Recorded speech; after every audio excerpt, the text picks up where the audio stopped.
Thank you very much for that introduction and kind comments, Dean.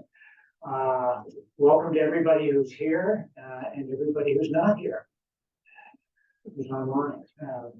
Appreciate the opportunity to talk at the Center for Placebo Beyond Opinion, which I think it translates into the science of placebo and the facts of placebo. It's been a great privilege for me to work with Jonas for many, many years.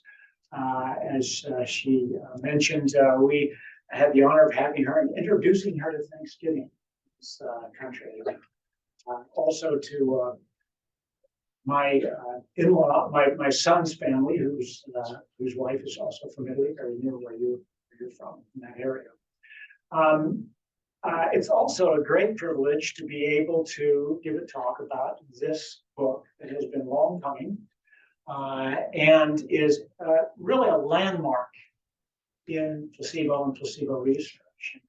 I can't emphasize that more. I'm going to show you some things about it as I go through this talk that illustrate that. And in my opinion, as a practicing clinician, the landmark part is that the conference upon which it was based was really focused largely on taking the science of placebo, which has largely been esoteric, and collecting multidisciplinary information and then seeing what does this mean for what we do with patients?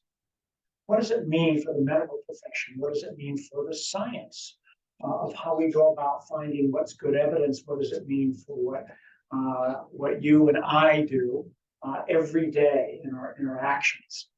To me, that's the key part of this, because so much of the science can get a little lost on us. And if we can bring it back to what's the meaning and the implication of that, we actually will be getting at the heart of what placebo is all about, which in my opinion is the meaning effect. I don't have any disclosures. I work for a nonprofit foundation. It's funded by a private philanthropist out in California, and I have the great privilege of just spending my time trying to help people, including giving away money, which is a nice thing. So I don't actually look for money in these areas. I do have one conflict, though, I realized conceptually. This is the Center for Placebo Beyond Opinion, but I'm going to talk about some things that are my opinion. So it's based, and I hope you'll see, on good science and on evidence, but I'm going to take that evidence and say, what does it mean? And some of that is opinion in these areas. I hope in the next 40 to 45 minutes, what I can do is give you the following information. Here's the primary objectives. I'm going to pick out 3 core mechanisms of placebo research. There's many, many embedded in this book. I'm going to pick out 3 that have been the durable mechanisms over the decades that have come up again and again as to what does it mean to actually have a placebo effect and what drives that, what's under the hood. I'm then going to talk about 6 clinical practices that draw on those core scientific mechanisms that you can apply to today. And I'll illustrate with some cases about how that happens and how I've actually seen it in my practice. We're going to discuss a little bit about the implications of placebo research for what we do in other areas of research, specifically in trying to identify things that work and to decide what actually is good evidence and what is bad evidence. We'll talk a little bit about the implications of that.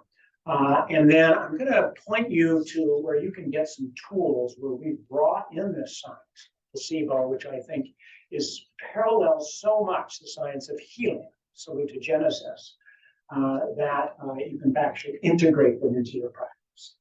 I hope on Monday that you'll be able to actually use placebo mechanisms, maybe not placebos, but the mechanisms of placebo in your practice. You'll be much more aware of the words that you use and the rituals that you engage in, the context of how you deliver anything that you're delivering in terms of treatment. And then I'll point you some tools, which we call the Hope Note Toolkit, on how to actually bring that into practice, which is now being used around the country. So I wrote a book in 2018 called How Healing Works. And in that book, I wrote this paragraph about how placebo research reveals what a lot of medical science conceals. I called it a sleeping giant in modern medicine, that when it gets awake fully, will lay waste to what we understand in healing, no matter what modality we use, whether we call it ancient traditional medicine, whether we call it complementary medicine, whether we call it cutting edge scientific modern medicine. Because in fact, it is a placebo response, which cuts across all of those components and permeates all of those components and is relevant for all of the delivery of those components. Now, none of this is new. Plato knew this thousands of years ago. Here's a quote from Plato's Cure. He was talking about a headache cure. And he said, the thing itself is a certain leaf, that is the treatment for the headache. But there was a charm to go with the remedy. If one uttered the charm at the moment of its application, the remedy made one perfectly well. But without the charm, there was no efficacy in the leaf. What Plato recognized, and we so often forget, is that without the context of the delivery, if we only focus on the content of what we're doing, we have missed a large part of what's going to get people better. Now, modern data actually illustrates that this cuts across almost any condition you can think of. Most of the research has been done in pain. A lot of it has been done in pain. But there is extensive data publication showing that things that either were placebos or were thought to be active at the time and have been demonstrated later not to be active, so in retrospect they were placebos, can improve almost any condition you can name, from psychological conditions to pain to even curing warts and cancer in those areas. And this has all been reported in the literature. It's a who's who of medicine if you look at the literature on placebo. There's been a debate over the last couple decades on how big it is. And unfortunately, we're stuck in an article that came out in 1955 by Henry Beecher, in which he claimed that 35% of all treatments were placebo. And that sort of stuck. And you'll still see that communicated within the medical literature. Oh, this is 35%. Well, I'll tell you right now, his data was very poor. His methods were very poor. And we've now shown that that was probably a big error. So others came in and said, well, how big is the placebo? We must be able to put a number on it. And so others came in and said, well, 70% of the response you see in most conditions is actually due to placebo. And then others have gone the opposite way and said, well, no, the placebo effect, you've got to distinguish it from the placebo response. And if you do that, it's actually very, very small. And then finally, Dan Moorman, an anthropologist, had to come in and actually demonstrate clearly that you can take a uniform application study under uniform conditions all over the world, and you saw response rates in the placebo groups, okay, between 0 and 100%, meaning that you can't make generalizations about the effect size of placebo. What we need to do is we need to take the hood off that word and understand the underlying mechanisms, science of it, so that we can decide, how can we make it more towards the 100% instead of more towards the 0%, or as we'll mention a little bit, the nocebo, which actually makes things worse in those areas. So in the recent research, our foundations and I have been involved in a number of specific areas of focus and conferences. And the NIH has been involved in supporting many of these since 1995, over the last 25 plus years, trying to really lift the hood up on placebo and underlying those mechanisms. And I've listed some of these here. In fact, the first conference I sponsored when I ran the Office of Alternative Medicine at the NIH with the Office of Behavioral Science was about looking at the placebo effect in complementary medicine. And then that spread to the rest of medicine because they realized, gee, this applies to all and throughout the rest of medicine. Eventually, what started was the Society of Interdisciplinary Placebo Studies, and they've now had 3 major conferences, international conferences. The last one here in Maryland a couple of years ago, at the end of the COVID epidemic, and a lot of the information that comes out in this book was derived from that conference and updated in that conference. That data has illustrated many mechanisms, scientific mechanisms that drive what we call placebo effects or placebo response. But these are 3 durable ones that come up again and again and again. And I bring these up because they have direct application in terms of what we do in practice. One is expectation and our belief, the power of belief under certain context. The second is social learning. How do we get those beliefs into and deliver those within the context of the rituals of care, which always exist, by the way, and the power of rituals. And then finally, how do we get it embedded in the body? How does it actually train our body to either heal itself or not heal itself, get worse or not? And the mechanism that illustrates this most clearly is conditioning, which is the type of learning, and I'll show you how that is used in practice also. Really the power of the body to get the message from the expectation through the social learning rituals. So let me take each of these mechanisms and illustrate that. And I always like to do it with an actual case. This is a real patient that I had. It's not his real name. I practiced and still see patients in the military. I was in the military for over 20 years. And this was a retired naval officer. And as a retired officer, he had full health care, so he didn't have to worry about whether he could get it covered or not. And he had a motor vehicle accident and his back started to hurt. It's a very common problem. Back pain is the #1 pain condition in the country. And he began to get treatments for it. And you can see a little list of the drugs that he was on. He had some other conditions too. He then retired. And he said, my back prevents me from doing 2 things in retirement. One, playing golf, and seeing my grandchildren. Okay. And so he sought out a variety of treatments. Everybody that he saw used this framework. And I'm sure most of you who see patients are familiar with this, or if you have to document something in the electronic health record, it's called the SOAP note, right? Subjective, objective assessment and plan. It starts by asking the patient, what's the matter with you? And then it attempts to hone down, identify a diagnosis, and then create a treatment for them.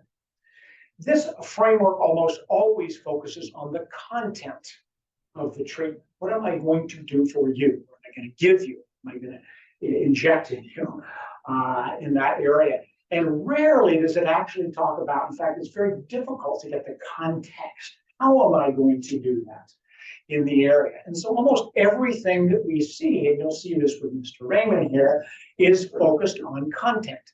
It's focused on this and that treatment. Here's a bunch of evaluations that he got and standard diagnosis that many people with back pain had. He had degenerative joint disease in the back with collapsing arthritic discs, L4-S1. And he was sent to physical therapy, chiropractic, got TENS, injections, 2 surgeries.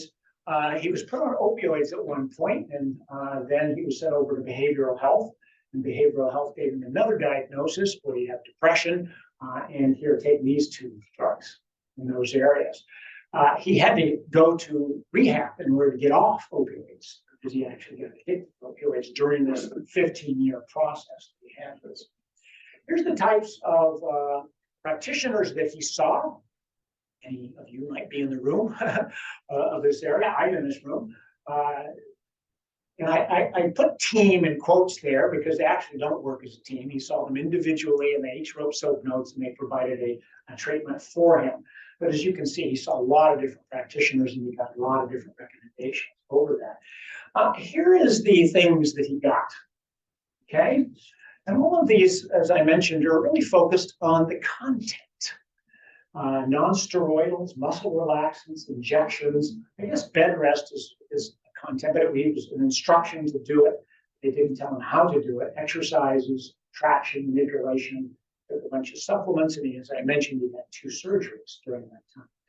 These things provided some relief. Some of them provided some relief. None of them provided him durable relief in those areas.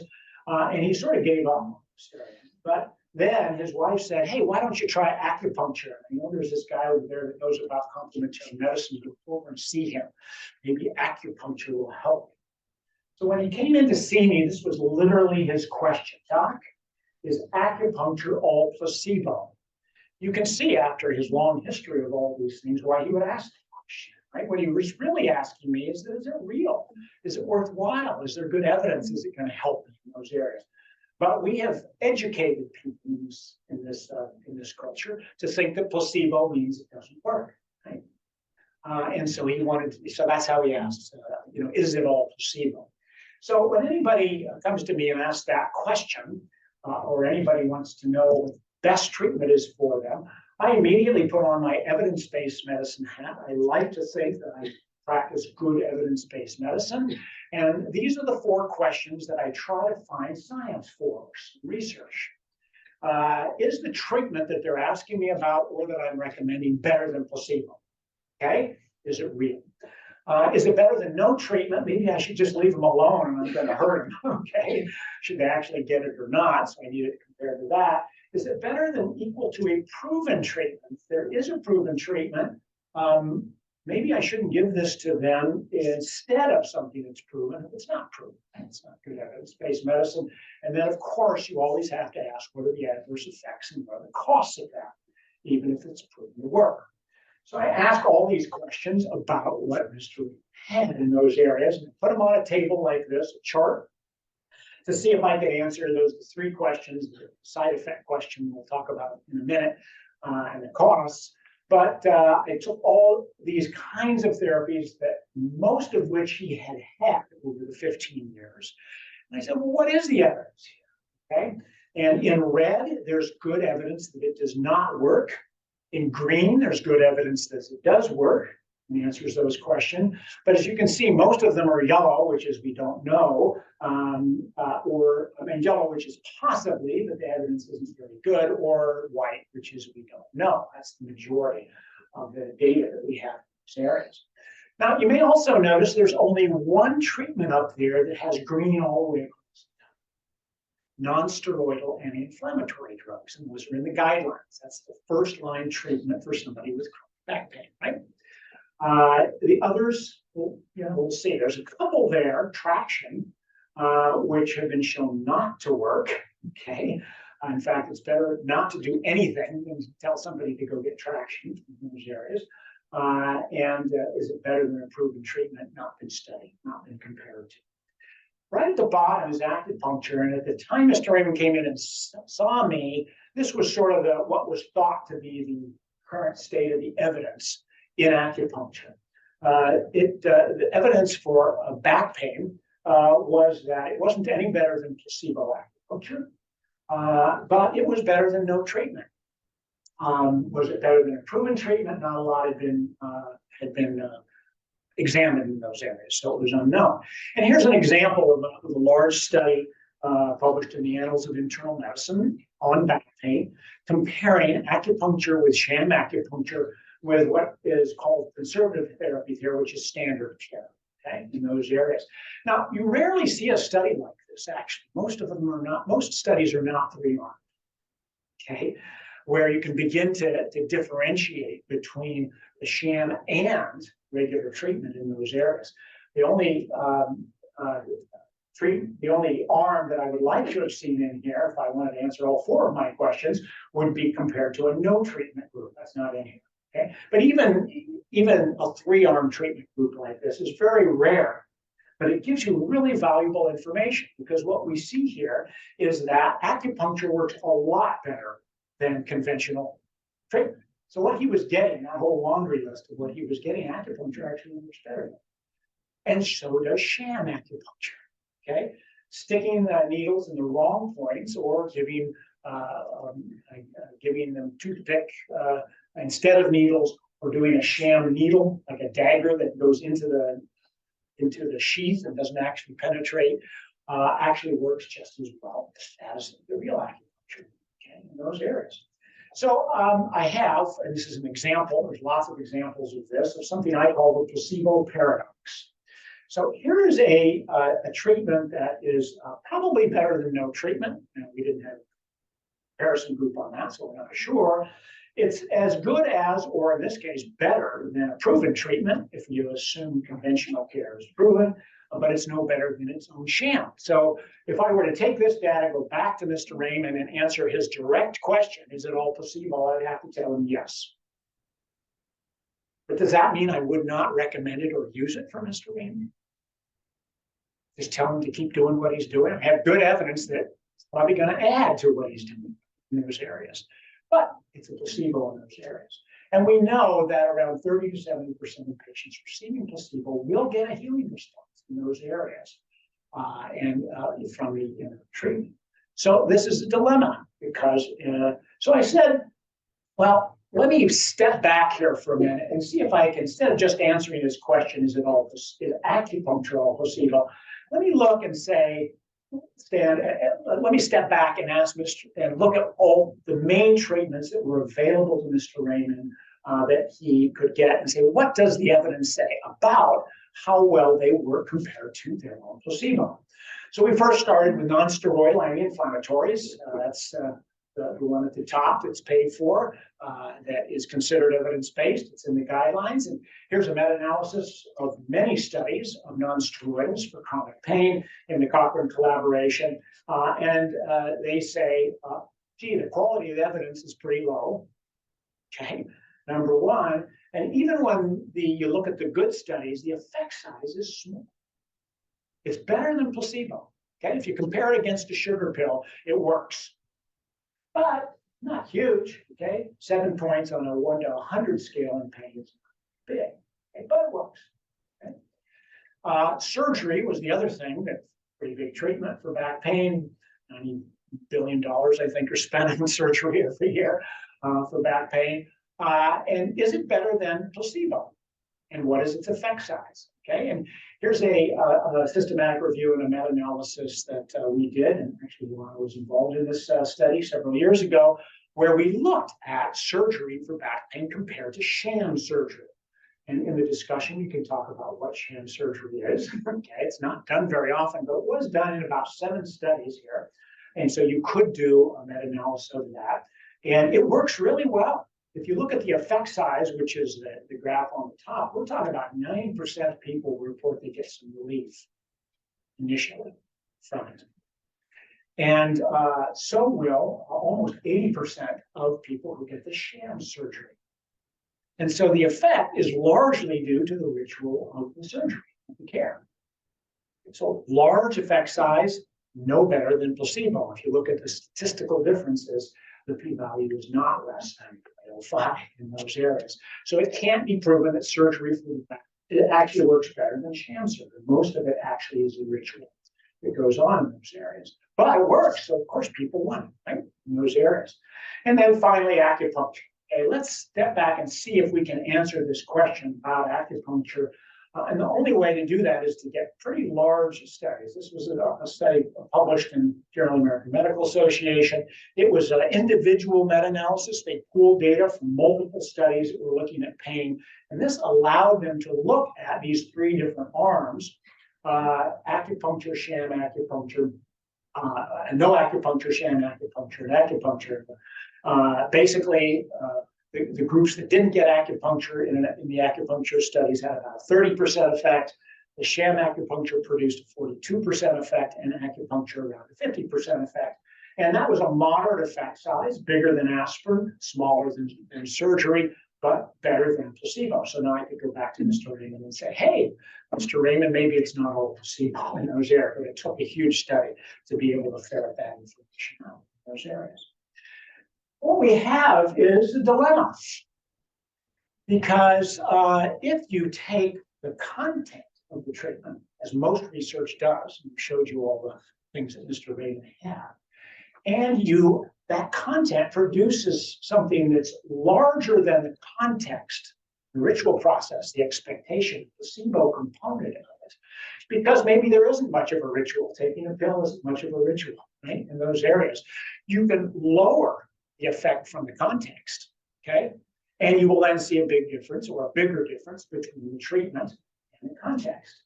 But the overall effect may be low. If, however, you have a treatment that has a lot of context effects, and you look at that, you'll get larger effects. But if the specific part is small, you're not going to be able to prove it, because you're not going to be able to show that the thing, the leaf of Plato, is actually producing the effect. One is going to be called good evidence-based medicine. The other one is probably what the patient is going to want, because it's going to give you a lot better result, assuming side effects are not as good. Surgery, a lot of side effects. Big effect, not better than placebo. Do I really want it? I'm going to be cautious about it.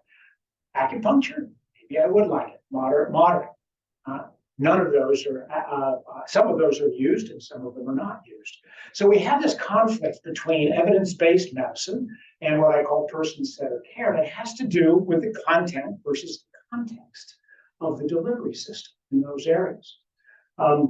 Now, we have a wonderful article in this book, okay, a chapter in this book, 5.41, in which we've looked at the implications of this context effect, or should I say the lack of looking at the context effect when we do research, and the focus only on the content in those areas. And what are the implications for how we do research and how we design research to be able to understand how those treatments were delivered and show you how that affected Mr. Raymond. Okay, back to expectation. We know that belief and expectation are an important part of this. This was a classic book published in 1999, How Expectancies Shape Experience by Irving Kirsch.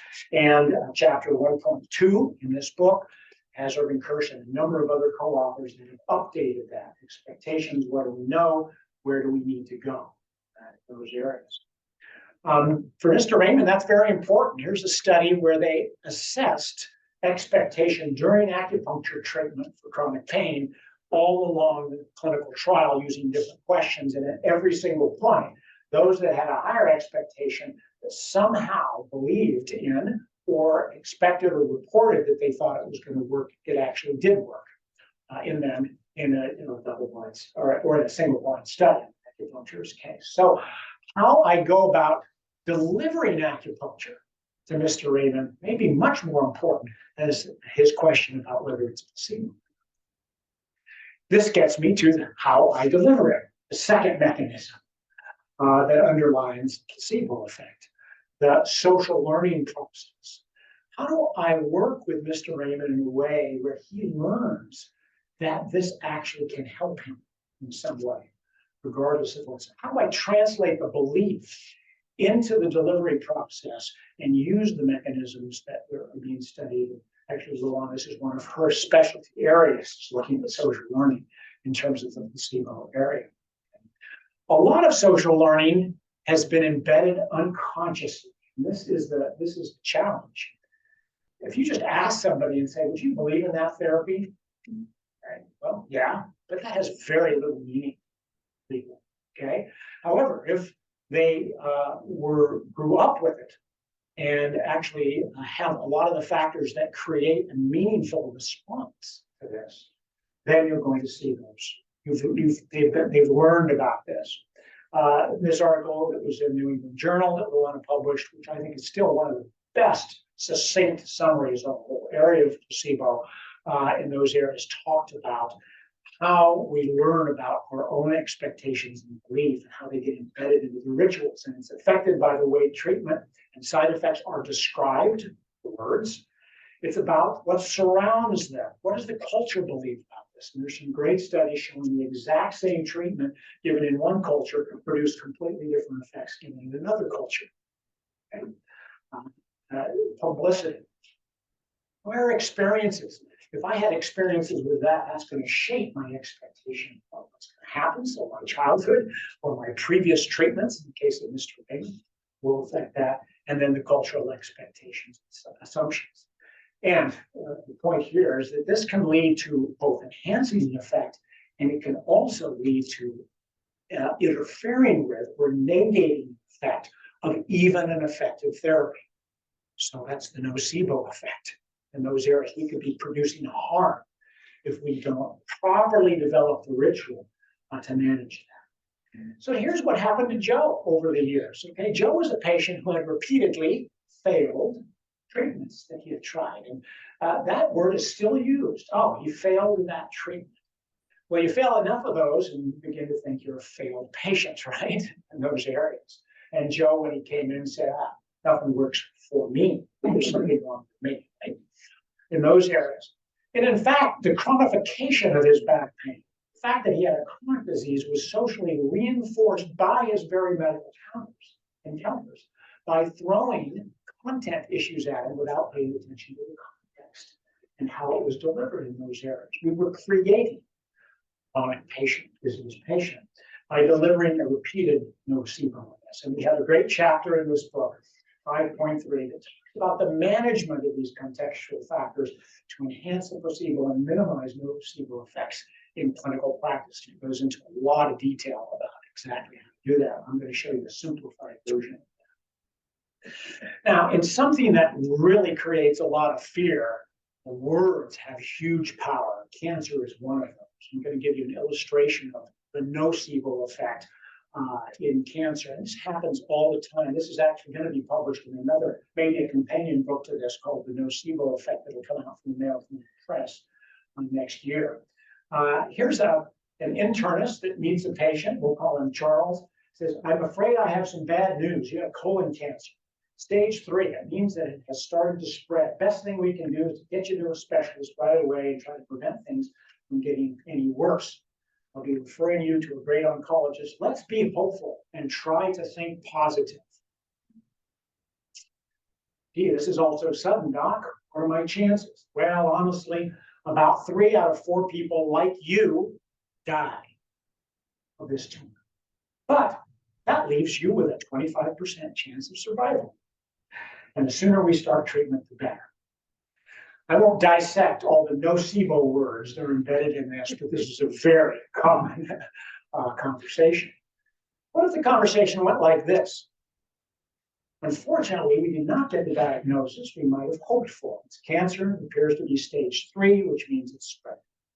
Fortunately, we have medicines and surgeries that can both stop the spread and in many cases work wonders. I'll have you see an excellent surgeon and oncologist, of course, but you should know that I will be with you through the entire course. I appreciate that, Doc. What are my chances?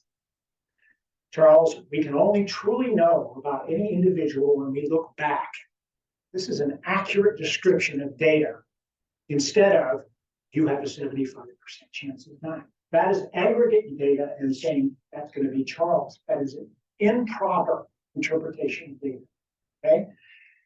It's true that in general, one person, perhaps very much like you, okay, suggestion, okay, of every 4 survives. Of course, there are subgroups, didn't say you, that may do better, or subgroups that may do worse. Together, we'll do everything to make you a survivor, and I will be not be all surprised one day if we look back on this treatment with relief and triumph. Okay? He's given the same information about his diagnosis and his prognosis, but as you can see, one is damaging and the other can be enhancing.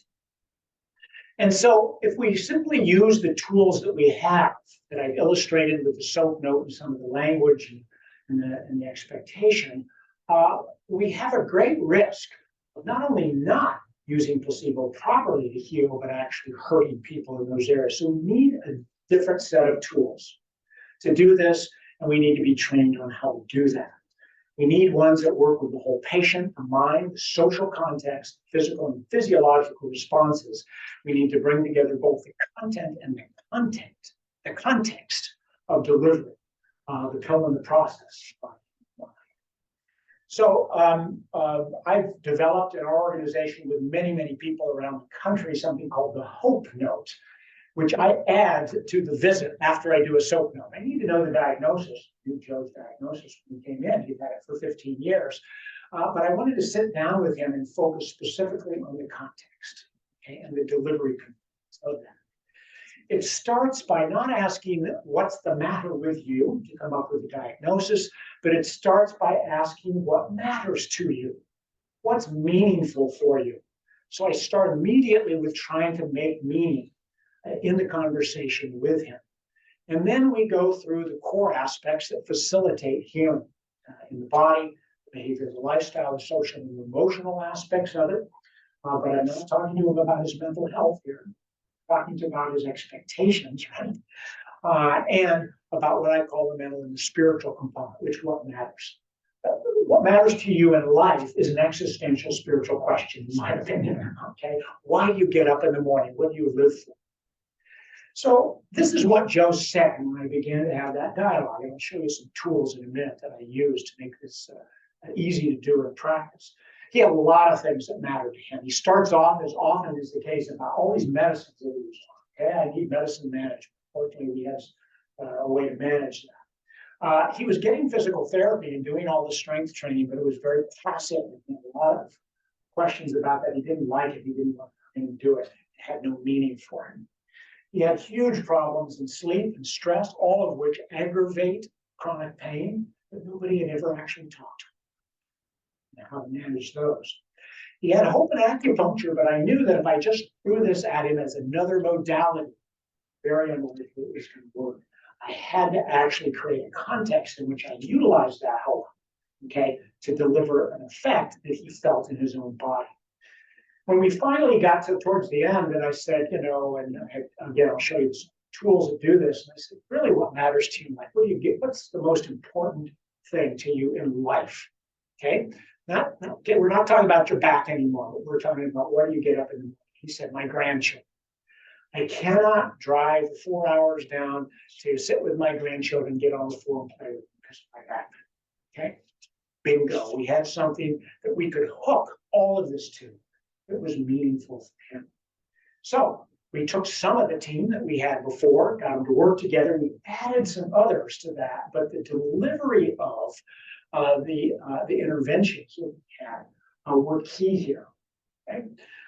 So the physical therapist had to actually start using something that get him engaged in his own stretching. We used yoga for that.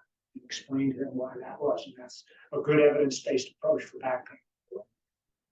The acupuncture had to be used so he could experience the relief that he got in his body as it was attached to his own behavior and health and the yoga component.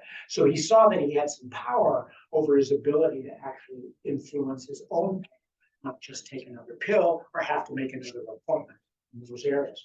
His family had to be part of that. That was what was most meaningful for him, and his body had to experience it.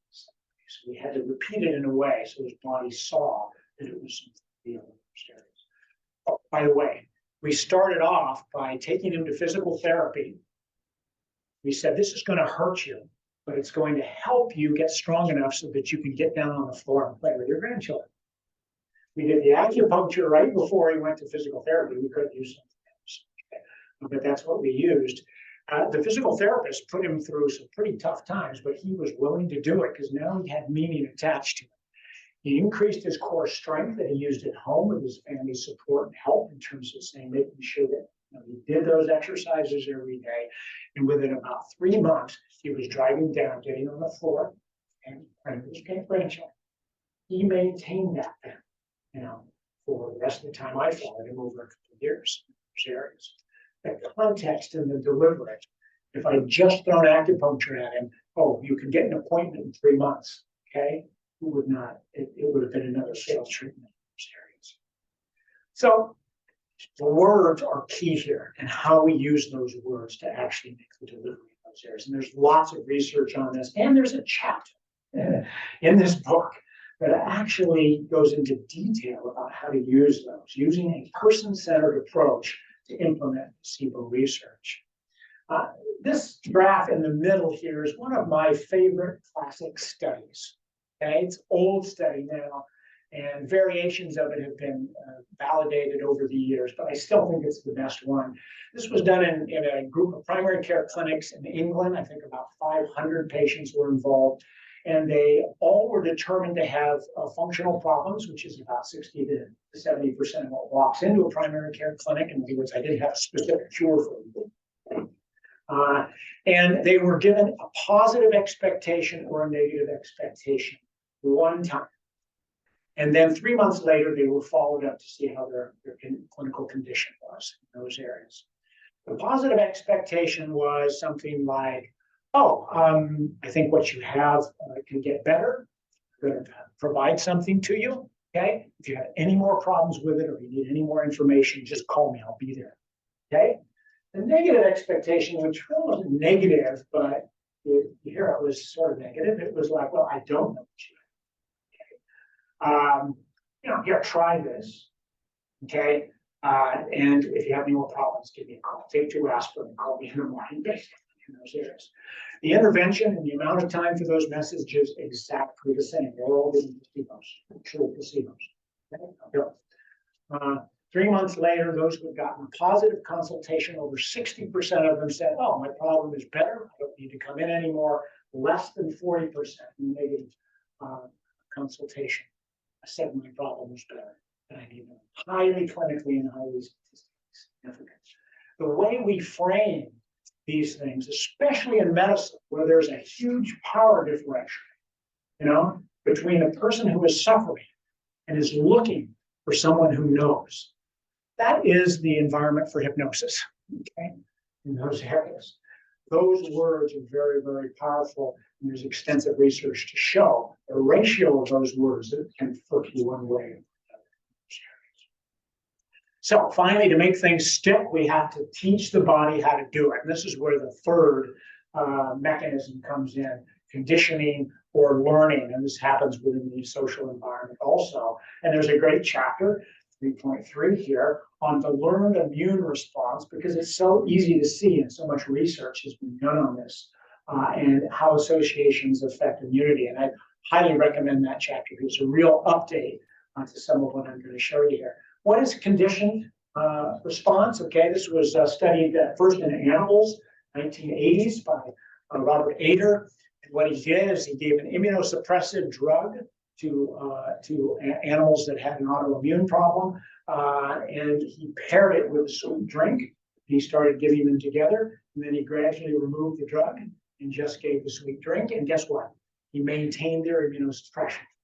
Okay, this now has been repeated with people several times. You can give an individual a medication, pair it with something, and then you can gradually remove medication. It's classic Pavlovian conditioning. Okay, you're training your body how to do it. Here's an outstanding study showing that depending upon what you condition with, you can actually tell the body which receptor to use.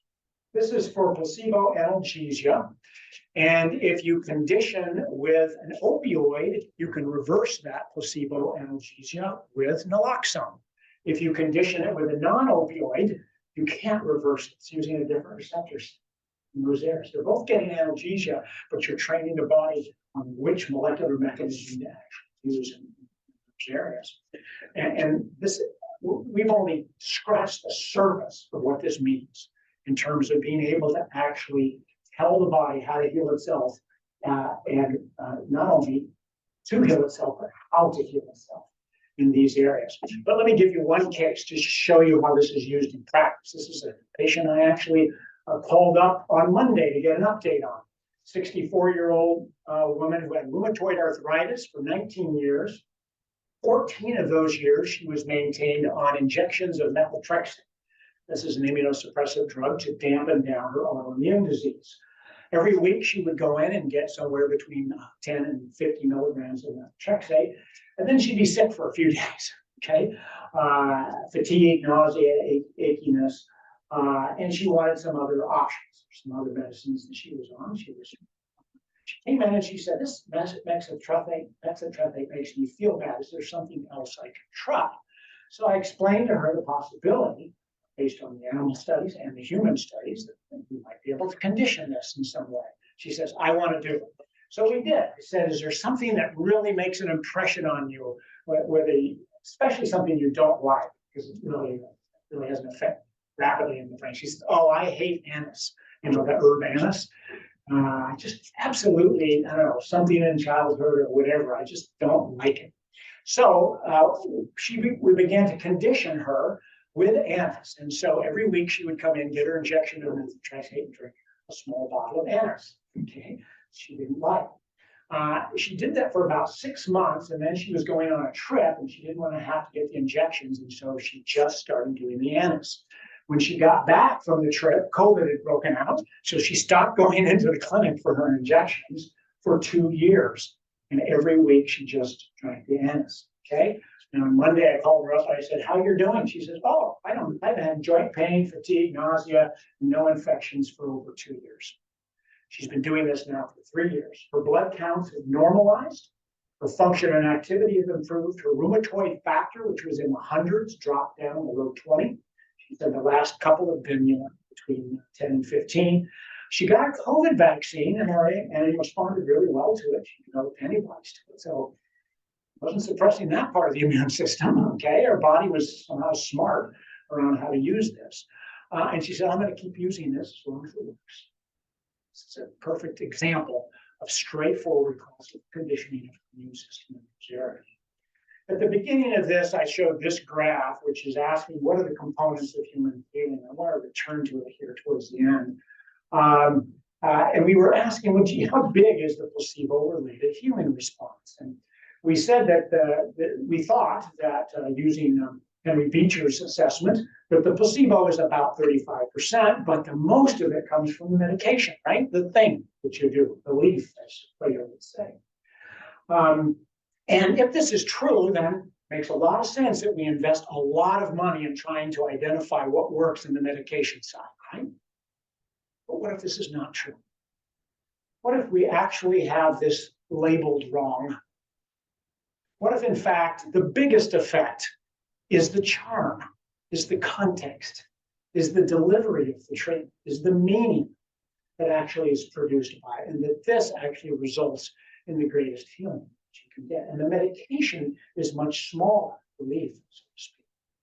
If that's true, we should be investing a lot more money in the context component than we are in the content component of those areas in our research. And this is what this book is talking about, okay? And here's the research. So how can we integrate placebo in practice? I think that's quite the wrong question. I would rephrase that. Words are important. And I'd say, how can we integrate meaning and medicine into medicine, context of healing with the content of healing in those areas? Well, here's 6 principles that derive out of the placebo science. And I'll go through these very quickly. It should be easy to understand right now. Okay, first, inform the patient about what he, she, they can expect. And use positive messages. You saw the example with the cancer, from negative to positive. Determine what treatment your patient believes in. This is more than just asking them if they think it works or not, but try to understand whether this is something that is meaningful for them. Find out whether you believe in it. Very important. Is your belief and the patient's belief line up? Okay. Listen and provide empathy and understanding. We want to be able to merge and learn and trust the effects and the belief of the effect, and let it penetrate more deeply into the emotions through our social rituals in those areas. Follow up and repeat. Teach the body, teach the mind how to do it. Classic conditioning, learning. Incorporate reassurance, relaxation, suggestion, and anxiety reducing methods so that repetition gets embedded into the body and it sees it. And then, yes, use a leaf. Okay. Use a medication, hopefully one that works, because we want to actually, have them have the experience that the context is producing the effects. So use your evidence, bring it in, and make sure you're delivering it in a way to optimize and maximize the effect in those areas. We've embedded these things into the whole process. This is more than simply a note, however. There's an entire set of tools. You can get these on our website. They're all free. They include a questionnaire that I give patients, and you can answer it in about 10 minutes, and you can have a conversation about the context immediately. It's a set of instructions for learning how to actually talk to the patient around the context and the meaning component. That's Hope Note. Out of that then comes a plan that merges context and content. in terms of the treatment plan, and then there's a whole bunch of resources that you can draw and help facilitate this process in those areas. Now, I don't use placebo anywhere in this. Okay, I don't say I'm using placebo, nor do I use placebo in those areas. Okay? But I'm drawing from the science of placebo, what's listed in this book, putting it into a system that meaning those areas. Now, we've written about, there's a guide on our website about how the placebo science lines up with these different things. There's a guide for harnessing the power of placebo for your patients. So you can take a look at those, but you've got a much better resource now for doing that than just this particular areas. So I've illustrated several chapters in this book that specifically focus on the clinical application of placebo science. And I hope as you read this book, you'll look for those in those areas, because I think that was one of the most important aspects of this particular book that is unique compared to anything else that's out there. In 2018, I wrote a book called How Healing Works, which describes this process and these tools. And I've paired up with a Veterans Administration oncologist, Elizabeth McManaman, there, and we're in the process of writing a book specifically on how you apply these within cancer, which is another area where we focus so much on the content and the treatment of the tumor that we forget the person and the context in which they're in. So it'll be coming out in April. Stay tuned for that. The end of the book talks about technology. Chapter 6.3 talks about the rise of digital health, digital medicine, and how digital technologies will change or affect placebo and no placebo effects. This was written before ChatGPT. So I said, well, gee, ChatGPT is out there. Let's see what ChatGPT might have done. I like to end my talks with a poem that I've written about placebo and healing. I said, well, maybe it can do it too. So I put in, write a poem, ChatGPT, a short poem on placebo and healing. I'm not going to read the whole thing, but let me read just a couple of the stanzas here, and you tell me, whether this is something you could do. In realms of mind, the shadows play a dance of hope in soft array. Placebo whispers to the soul the bond that makes the broken whole. A sugar pill, a subtle guise, ignites the power that within lies. Belief, the salve that mends the core of placebo's touch, cure, implore. Not bad, huh? Not bad. I still like my poem better. Okay, here's my poem. What shall, it doesn't use the word placebo, by the way, it's just like the tools. What shall we do with the healing ones whose open faces without memories, the fleeting dreams of the day sleepers? They see clearly without a theory. A long pause, deep breath, a short insight. It's always too soon for the healing ones when talking fast docs start with streams of opinion, fixing a premature future by oozing data from every perception. Somewhere, a grandmother lives fine with cancer. Child receives kindness through her IV, and father gives away his most precious hope for another.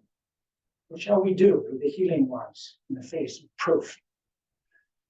I think what we do with the healing ones is that we actually look for the proof. We do the science of healing. And placebo shines a huge light on what that is. Thank you very much.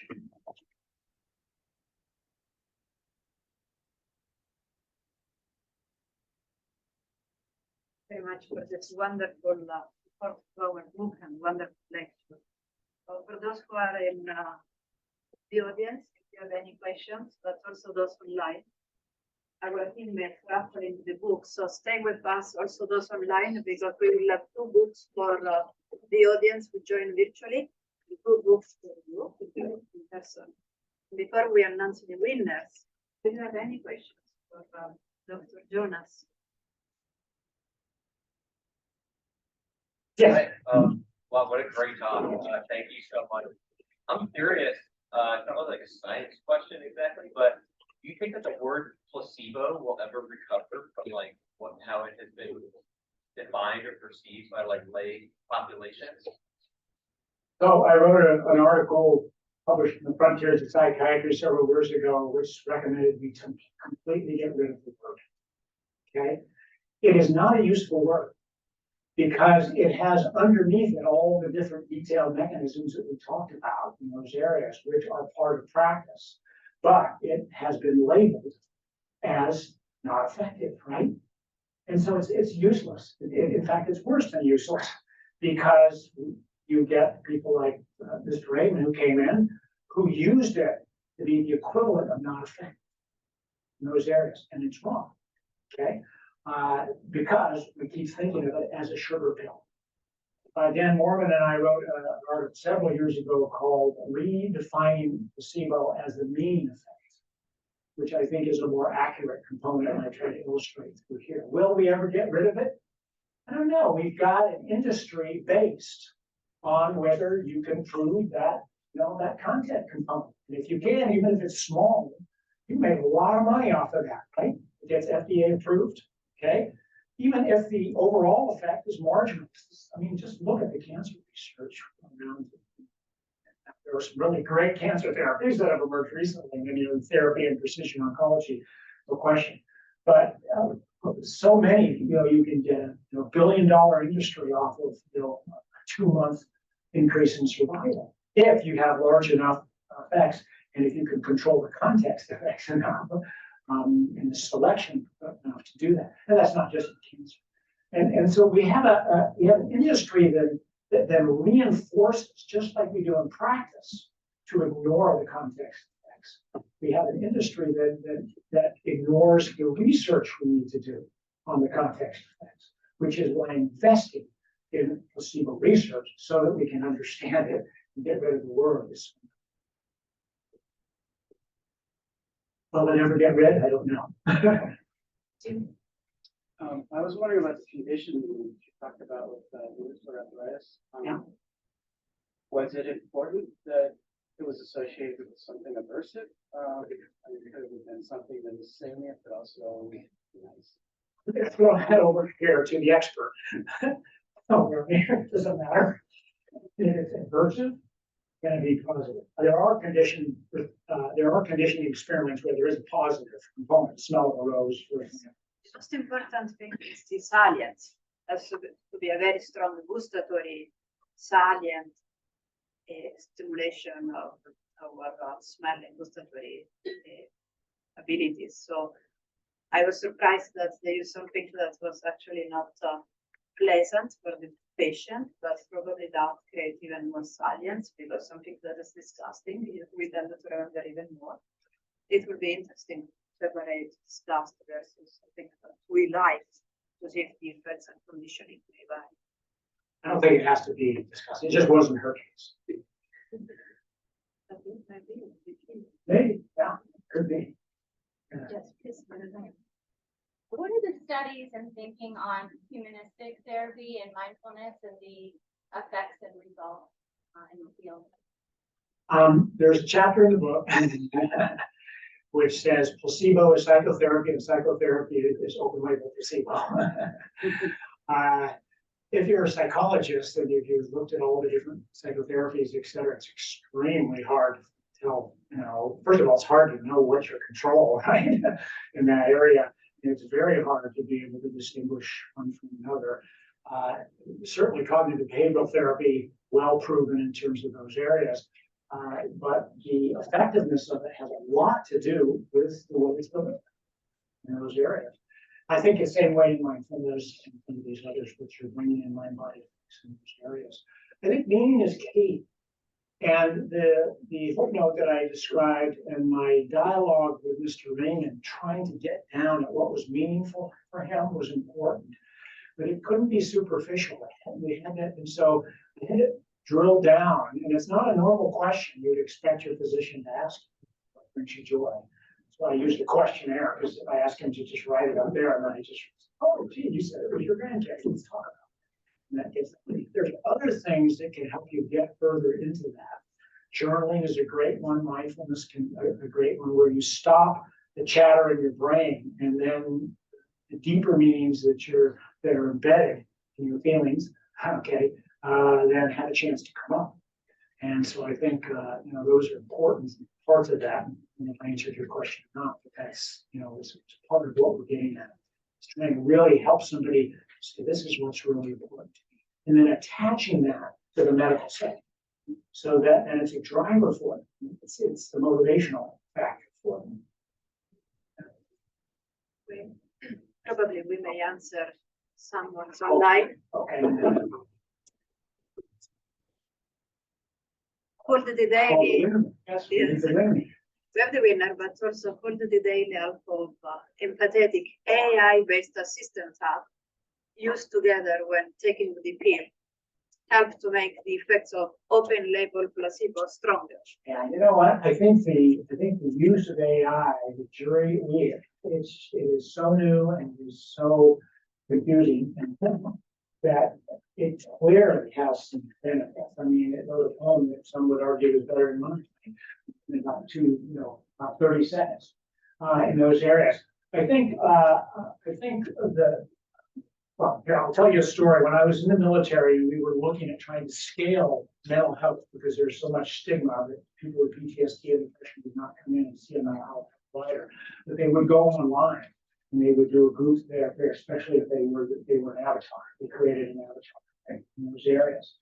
And I thought that one was I thought that will never work. You can't substitute the empathy and the dialogue with patients. And guess what? It did work. And it worked really well, worked just as good as in person for many people in those areas. I said the same thing about AI, actually at a lecture here a couple of years ago. I said, well, we'll never get rid of person, right? And then they just published a couple months ago showing that, AI can actually listen to a person better than a lot of human beings can, and can have more empathetic responses. In those areas. And so not only is the data better, okay, I forgot this, it didn't, okay, but now the person likes it. And when they ask the patients, about the interaction, they said they liked it, okay, in those areas. So I think all bets are off in terms of where this can go in those areas.